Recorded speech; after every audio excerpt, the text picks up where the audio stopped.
Panginoon ay purihin, ngalan niya ay dakilain. Panginoon ay purihin, ngalan niya ay dakilain. Panginoon, ikaw ang may likha ng langit, dagat at lupa, ng buwan, araw at mga bituin, tanang nilalang sa papawiri. Panginoon ay purihin, ngalan niya ay dakilain. Panginoon ay purihin, ngalan niya ay dakilain.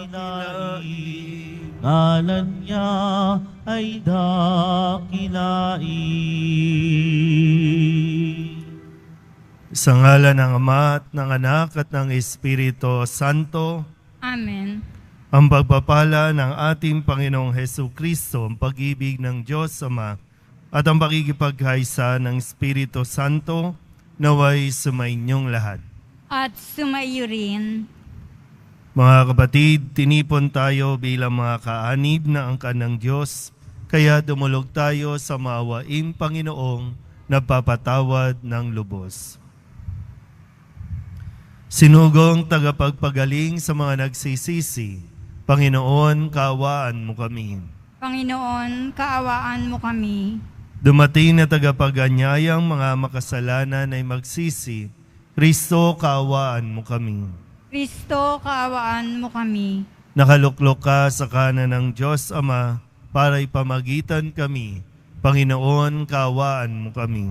Panginoon, kaawaan mo kami. Kaawaan tayo na makapangyarihang Diyos, patawarin tayo sa ating mga kasalanan at patnubayan tayo sa buhay na walang hanggan. Amen. Manalangin tayo. Ama naming makapangyarihan, ang iyong dumadalanging sambayanan ay matapat mo nawang lingapit sa baybayan upang makita naming ang dapat gampanan at para rito'y magkaroon kami ng kakayahan sa pamamagitan ni Jesucristo kasama ng Espiritu Santo magpasawalang hanggan. Amen. Magsiupo po muna ang lahat. Pagbasa mula sa unang aklat ni Samuel. Dumating ang araw na nagdigmaan ang mga Israelita at mga Filisteo. Sa Ebenezer, nagkampo ang mga Israelita at sa Afek naman ang mga Filisteo. Sa kanilang paglalaban, natalong Israel at may 4,000 ang napatay sa kanila.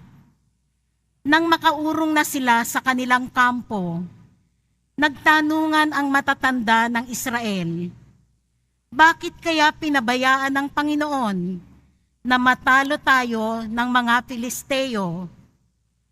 Ang mabuti kunin natin sa Silo ang kaban ng tipan. Baka kung nasa atin iyon, ay iligtas tayo ng Panginoon sa ating mga kaaway.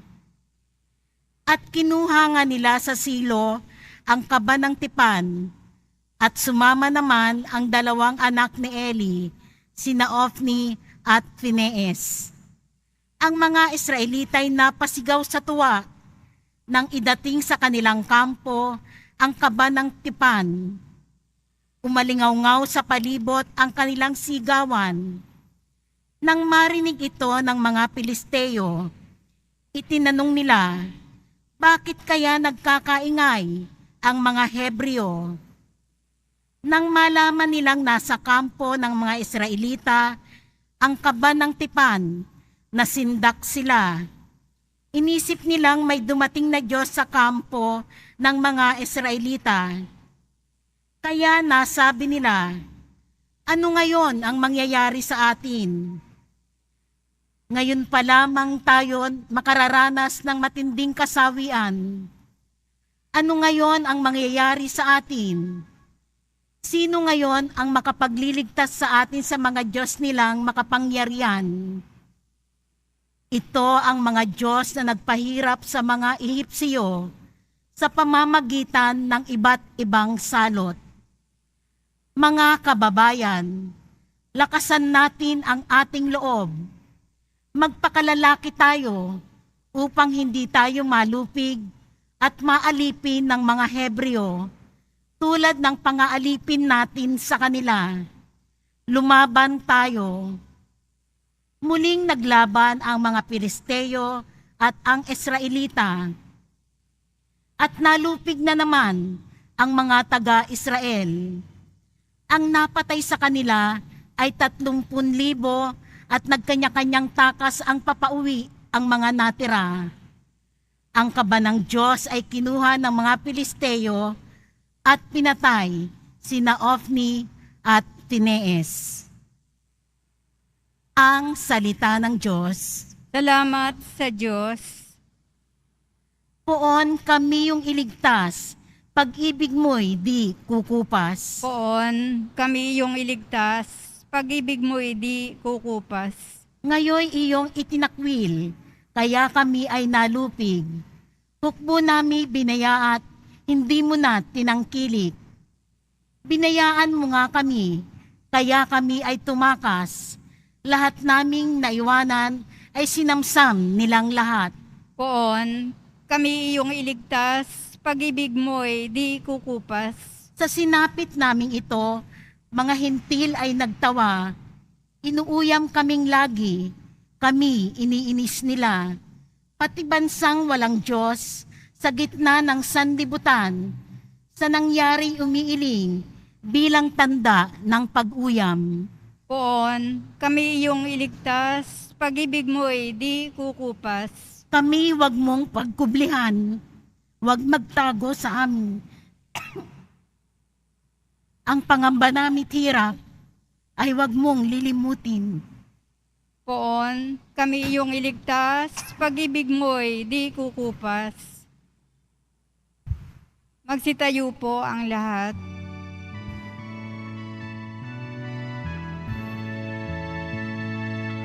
Hallelujah, Hallelujah, Hallelujah, Hallelujah.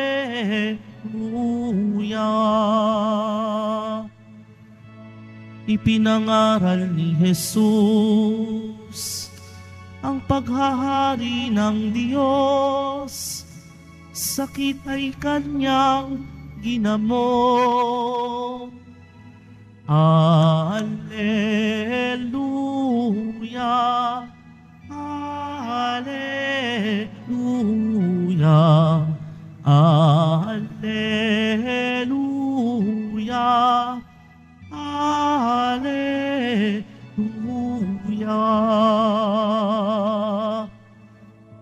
Sumainyo ang Panginoon. At sumaiyo rin. Ang mabuting balita ng Panginoon ayon kay San Marcos. Papuri sa iyo, Panginoon.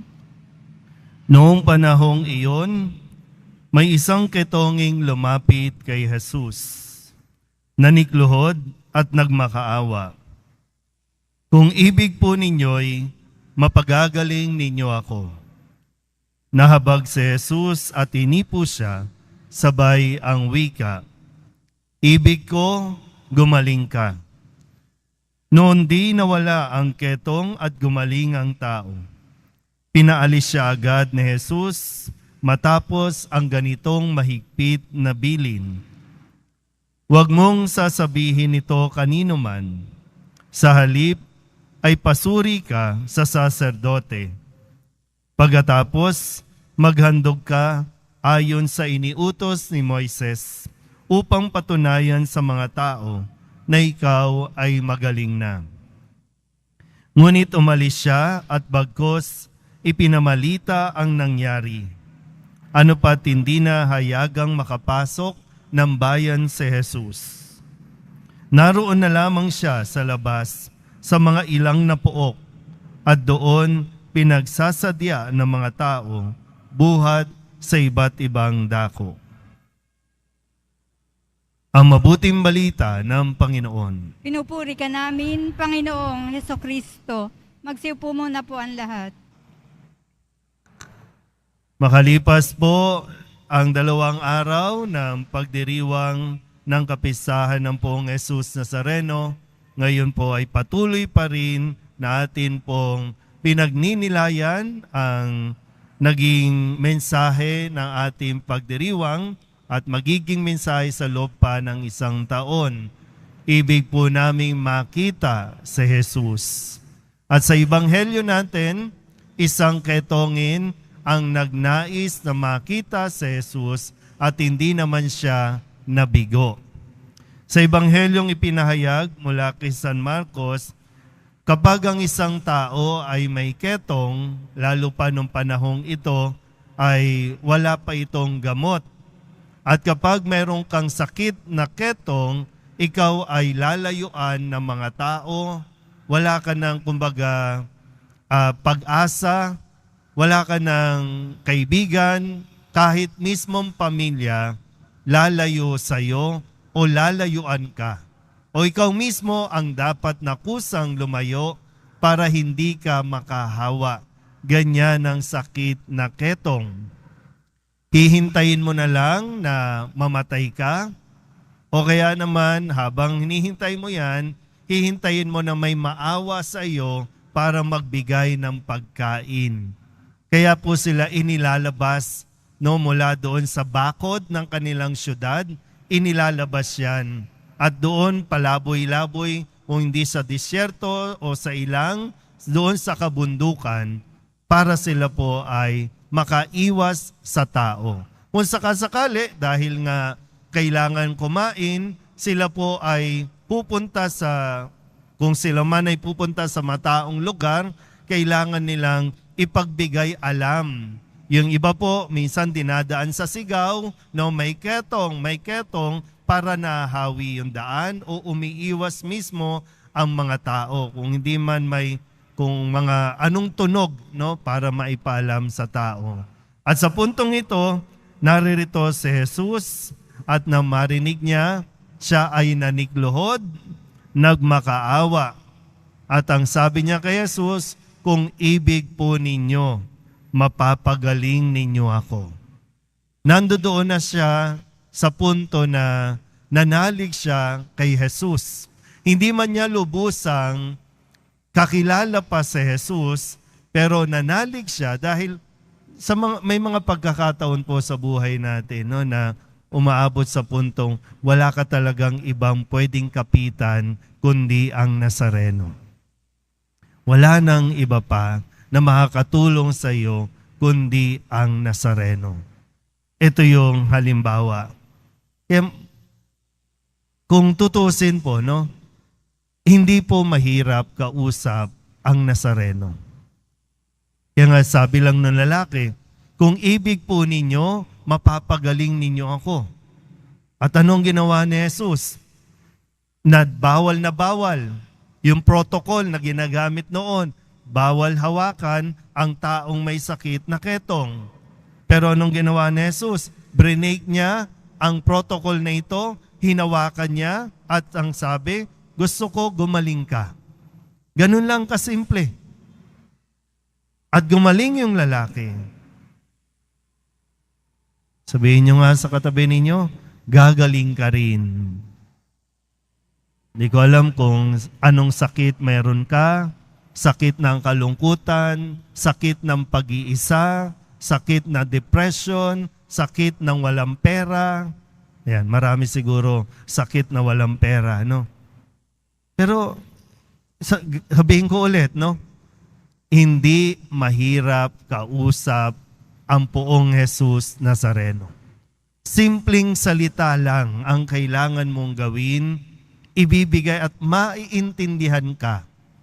At tandaan mo rin, kahit gaano karaming tao ang nagsasabay-sabay na magsalita sa Nazareno, manalangin, humiling, lahat tayo napapakinggan niya. Naririnig niya tayo. Pinakikinggan tayo ng Nazareno. Malinaw po ba yon? Yan. So malinaw yon. Pero isang bagay ang kailangan nating linawin din. Nasa sitwasyon tayo at naiintindihan natin yung kalagayan ng ketongin na ito. Wala nang gustong tumulong sa kanya. Wala na siyang ibang malapitan. Umaabot tayo sa puntong yan. Naintindihan mo ang sitwasyon na yan. Pero sana po, mas maintindihan din natin yung punto ni Jesus kung bakit ayaw niyang ipagsabi na siya ay pinagaling. Naranasan niyo na ba na tumulong kayo sa isang tao, tapos ipinagsabi sa iba, maya't maya may lalapit na sa iyo, mawalan ka na ng privacy, maya't maya may magme-message sa iyo, maya't maya ang tingin sa iyo, bangko na, kapag hindi ka nagbigay, masama ka na. Kaya minsan may mga pagkakataon na kapag tinulungan ka, pag sinabi sa iyo na wag mo nang sabihin sa iba, wag mo nang sabihin kasi meron siyang dahilan. Kaya tingnan natin. Matapos na pakinggan ni Jesus ang lalaking ketongin, itong ketongin na ito, pumalya, hindi nakinig kay Jesus. Sabihin nyo nga sa katabi ninyo, makinig ka kay Jesus. Di ba? Pinakinggan siya ni Jesus. Gusto ko gumaling ka. Okay. O ngayon, ito ang bilin ko. Wag na wag mong sasabihin kanino man. Kundi ang dapat mong gawin, pasuri ka para ma-declare na wala ka ng sakit. Pero bakit hindi pinakinggan?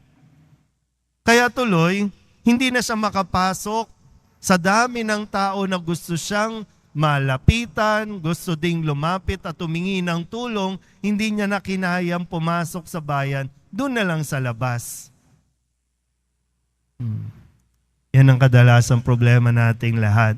Ngayon, lahat tayo dito, may dala-dala tayong gustong idulog sa Diyos.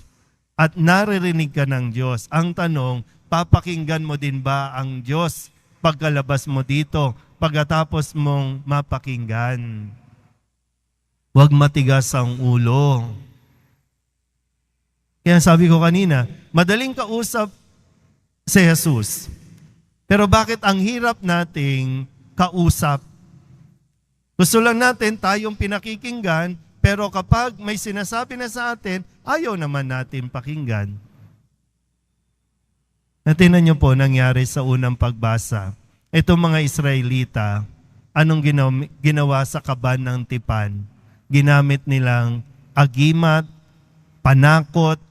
Dahil natalo sila ng mga Pilisteo, itong mga Israelitang ito inilabas ang kaban na para bang magkakaroon ng magic. Mananalo na tayo kasi nasa atin ang kaban. Kaya natalo dahil sa kanilang pagsuway sa katigasan ng ulo ng mga Israelita na hindi na sinusunod ang mga utos ng Panginoon. Kaya sana po, kung tinitingnan mo ngayon, pinagmamasdan mo ang imahe ng Poong Jesus Nazareno, tandaan mo, naririnig ka niyan. Pero sana matuto rin tayong makinig sa Kanya. Hindi natin deserve na tulungan tayo, pero gusto niya tayong tulungan. Gusto niya tayong iligtas. Gusto niyang maibalik muli yung sigla o saya ng ating buhay. Kaya kung gusto mong mas maging maayos ang buhay mo, pagsumikapan natin na makinig sa mga sinasabi ni Jesus. Amen?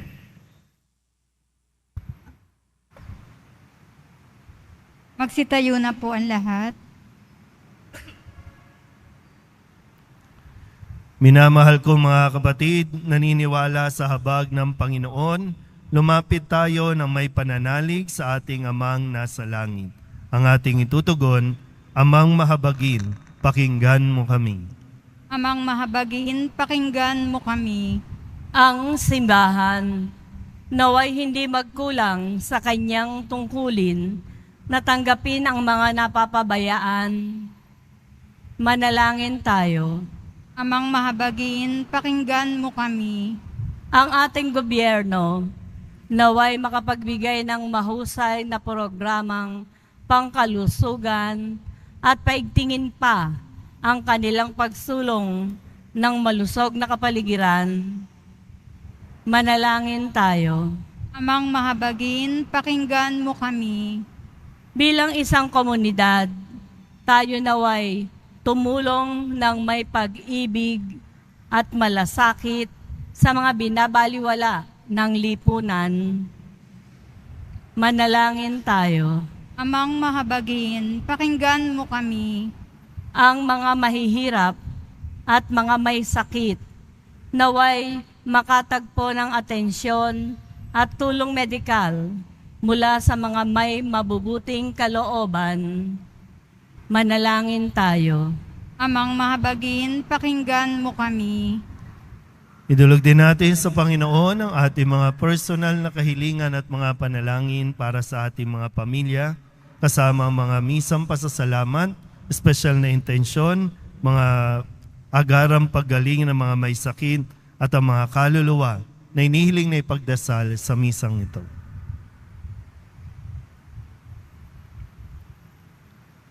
Ang lahat ng ito inihiling namin sa ngalan ni Kristo, aming Panginoon. Amen.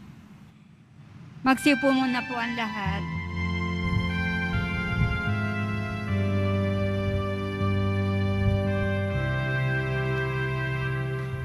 Itong anak at tinapay ay handog sa'yo, Ama. Ito'y bunga ng aming gawang iyong pinagpala. Sumasamo ang iyong bayan, tanggapit iyong basbasan, nang sa amin maging tunay na katawan, dugo ng iyong anak. Magsitayo na po ang lahat. Manalangin kayo mga kapatid upang paghahain natin ay kalugdan ng Diyos sa mga makapangyarihan. Tanggapin nawa ng Panginoon itong paghahain sa iyong mga kamay, sa kapurihan niya at karangalan, sa ating kapakinabangan at sa buong sambayanan niyang banal. Ama naming lumikha, ang paghahain ito ng iyong sambayanan ay iyong marapatin ngayong paunlakan. Pakundangan dito, mapasa amin nawa ang iyong kabanalan at ang masugid naming dalangin ay iyong pagbigyan sa pamamagitan ni Jesucristo kasama ng Espiritu Santo magpasawalang hanggan. Amen. Sumainyo ang Panginoon. At sumaiyo rin. Itaas sa Diyos ang inyong puso at diwa. Tinaas na namin sa Panginoon. Pasalamatan natin ang Panginoong ating Diyos. Marapat na siya ay pasalamatan. Ama naming makapangyarihan, tunay ngang marapat na ikaw ay aming pasalamatan. Pinagbibigyan mong ito'y aming maihayag kahit na ito'y walang anumang maidaragdag sa kadakilaang sa iyo ay likas. Sa pagpupuri namin, ang nakikinabang ay kami ring iyong pinakikiharapan sa pamamagitan ng iyong anak na minamahal. Kaya kaysa ng mga anghel nagsisiawin ng papuri sa iyo nang walang humpay sa kalangitan, kami nagbubunyi sa iyong kadakilaan. Santo, Santo, Santo, Panginoong Diyos ng mga hukbo, napupuno ang langit at lupa ng kadakilaan mo. O sana sa kaitaasan, pinagpala ang naparirito sa ngalan ng Panginoon. O sana sa kaitaasan, tayo po'y magsiluhod. Ama naming banal, ikaw ang bukal ng tanang kabanalan. Kaya't sa pamamagitan ng iyong Espiritu, gawin mong banal ang kaloob na ito upang para sa aming maging katawan at dugo ng aming Panginoong Jesucristo. Bago niya pinagtiis ang kusang loob na maging handog, hinawakan niya ang tinapay, pinasalamatan kaniya. Pinaghati-hati niya iyon, iniabot sa kanyang mga alagad at sinabi, tanggapin ninyong lahat ito at kanin. Ito ang aking katawan na ihahandog para sa inyo.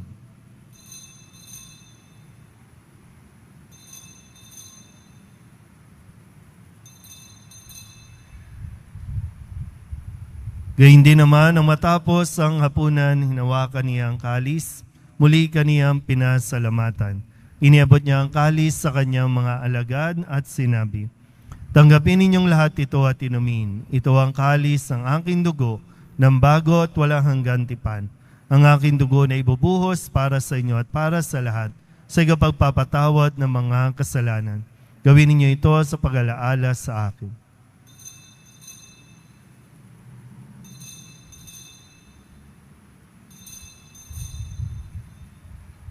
Tayo po'y magsitayo. Ipagbunyi natin ang misteryo ng pananampalataya. Si Kristo'y namatay, si Kristo'y nabuhay, si Kristo'y babalik sa wakas ng panahon. Ama, ginagawa namin ngayon ang pag-alaala sa pagkamatay at muling pagkabuhay ng iyong anak, kaya tiniaalay namin sa iyo ang tinapay na nagbibigay buhay at ang kalis na nagkakaloob ng kaligtasan. Kami napapasalamat dahil kami iyong minarapat na tumayo sa harap mo para maglingkod sa iyo. Isinasamo namin kami magsasalo-salo sa katawan at dugo ni Kristo ay mabuklod sa pagkakaisa sa pamamagitan ng Espiritu Santo. Ama, lingapin mo ang iyong simbahang laganap sa buong daigdig. Puspusin mo kami sa pag-ibig kaysa ni Francisco na aming Papa at ni Jose na aming Obispo at ng Tanang Kaparian. Alalahanin mo rin ang mga kapatid naming nahimlay na may pag-asang sila'y muling mabubuhay, gayon din ang lahat ng mga pumanaw. Kawaan mo sila at patuloyin sa iyong kaliwanagan. Kawaan mo at pagindapating kaming lahat na makasalo sa iyong buhay na walang wakas. Kaysa ng mahal na Birhen Maria na ina ng Diyos, ng kabiyak ng puso niyang sa San Jose. Kaysa ng mga apostol at ng lahat ng mga banal na namuhay dito sa daigdig ng kalugod-lugod sa iyo, may pagdiwang nawa namin ang pagpupuri sa ikararangal mo sa pamamagitan ng iyong anak na aming Panginoong Heso Kristo. Sa pamamagitan ni Kristo, kasama niya at sa Kanya, ang lahat ng parangal at papuri ay sa iyo, Diyos amang makapangyarihan, kasama ng Espiritu Santo, magpasawalang hanggan. Amen. Amen. Amen. Amen.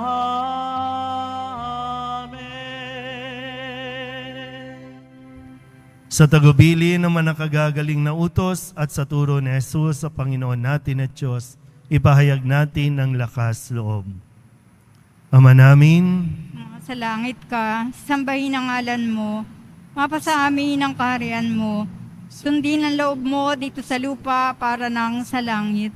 Bigyan mo kami ngayon ng aming kakanin sa araw-araw at patawarin mo kami sa aming mga sala para nang pagpapatawad namin sa mga nagkakasala sa amin.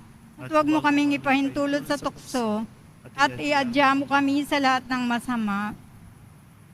inihiling namin kami ihadya sa lahat ng masama, pagkalooban ng kapayapaan araw-araw, iligtas sa kasalanan, at ilayo sa lahat ng kapahamakan, samantalang aming pinananabikan ang dakilang araw ng pagpapahayag ng tagapagligtas naming sa Heso Kristo.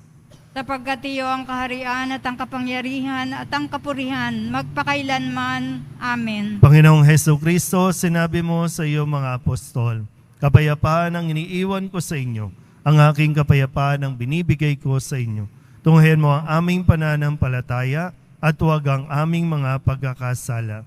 Pagkalooban mo kami ng kapayapaan at pagkakaisa ayon sa iyong kalooban, kasama ng Espiritu Santo, magpasawalang hanggan. Amen. Ang kapayapaan ng Panginoon ay laging sumainyo. At sumaiyo rin. Magbigayan po tayo ng kapayapaan sa isa't isa. Kordero ng Diyos na nag-aalis ng mga kasalanan ng sanlibutan, maawa ka sa amin. Kordero ng Diyos na nag-aalis ng mga kasalanan ng sanlibutan, Maawa ka sa amin. Kordero ng Diyos na nag-aalis ng mga kasalanan ng sanlibutan, pagkaloob mo sa amin ang kapayapaan. Magsiluhod po tayo. Ito ang kordero ng Diyos. Ito ang nag-aalis ng kasalanan ng sanlibutan. Mapalad ang mga inaanyayahan sa kanyang piging. Panginoon, hindi ako karapat-dapat na magpatuloy sa iyo, ngunit sa isang salita mo lamang ay gagaling na ako. Katawan ni Kristo. Amen.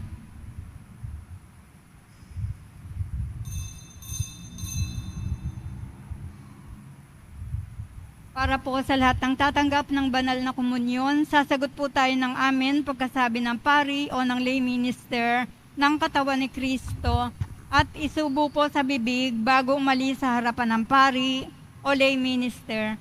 Sumunod po tayo. Maraming salamat po.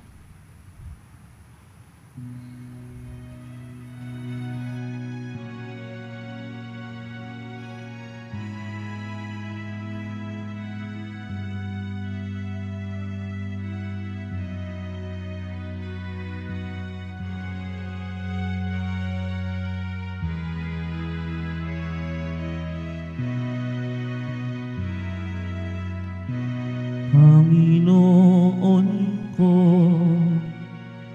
hanap-hanap ka ng puso, tinig mo'y isang awit, pag-ilong.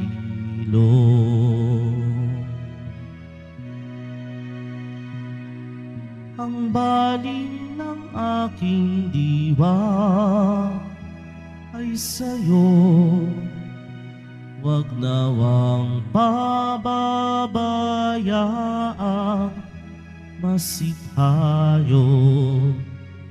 Ikaw ang buntong hininga ng buhay, dulot mo'y kapayapaan, pag-ibig.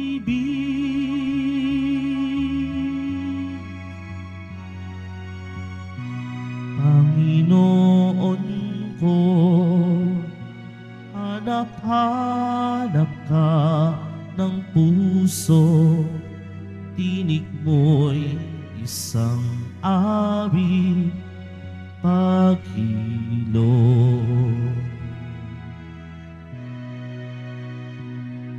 Ako'y akayin sa daang matuwid, wag nawang pahintulutang mabighani ng panandalian at wag narilang. Ikaw ang aking tanging tagapagligtas.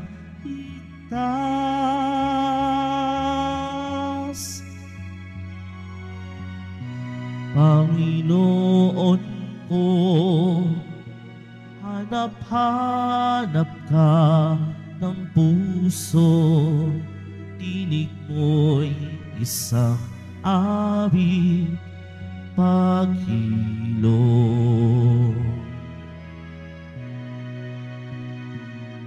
Sigwa sa'king kalooban, yung masdan, pahupait ng bugso ng kalungkutan, yakapit ng buong higpit yung anak, nang mayakap din ang bayan mong ibig.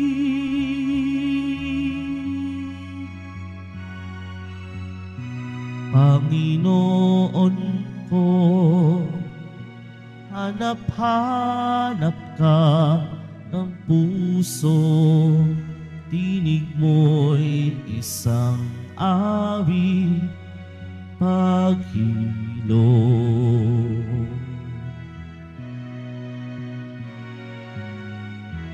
Panginoon ko, hanap ka ng puso, tinig mo'y isang ari, paghilom.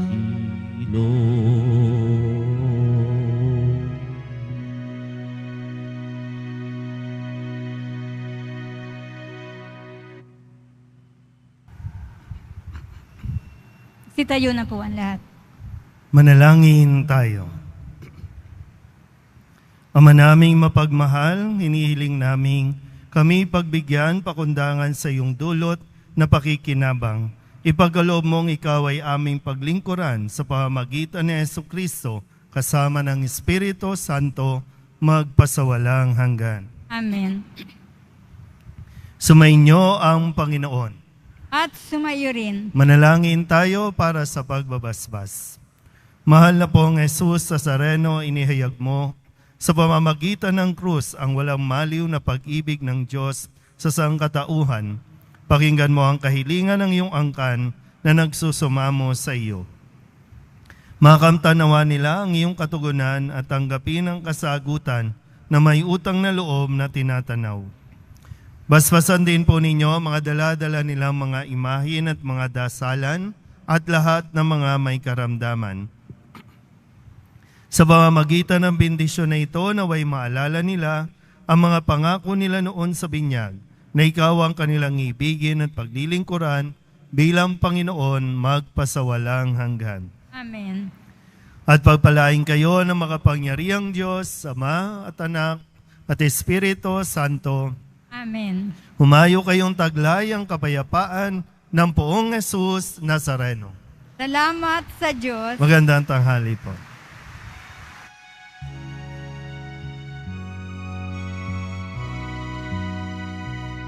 Nuestro Padre Jesus Nazareno, sinasamba ka namin,